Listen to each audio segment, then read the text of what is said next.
તારીખ છે 20/12/2024. આજની તારીખમાં તમારે કેટલું રીંગણું ઉતરે દરરોજ? ડેઈલી 150 જબલા કાઢવાનું. મેં અત્યાર સુધીમાં આજની તારીખ સુધીમાં 14.5 લાખનું ઉત્પાદન લીધું. આમાં મજૂરી, દવા, ખાતર એ બધું થઈને 3 થી 3.5 લાખ રૂપિયા પેલો માલ તો ફેંકી દેવા. તો કેટલા અંદાજે 200 થી 250 મણનો ઢગલો છે. અત્યારે તમારો એક પંપ કેટલા રૂપિયાનો થાય છે આમાં? 400 રૂપિયા. રામ રામ ખેડૂત મિત્રો, કેમ છો? મજામાં? ફરી સ્વાગત છે બધાનું એક નવા વિડીયો સાથે.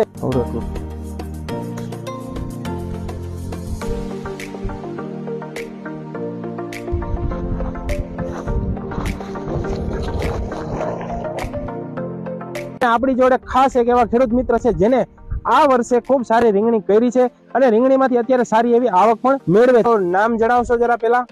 મારું નામ જાડેજા પ્રહલાદ સિંહ. બરાબર. હવે આપણે ક્યાં ગામમાં ઉભા છીએ અત્યારે? કાનાવડાળા ગામમાં. જામકરોણા તાલુકાનું કાનાવડાળા ગામ છે. મેં લગભગ ઘણા જગ્યાએ જોયું પણ આવી રીંગણી મને ક્યાંય જોવા નથી મળી. તમે એક વખત આ રીંગણું જોઈ લ્યો. આ ભાઈના હાથમાં છે, જોતા તમને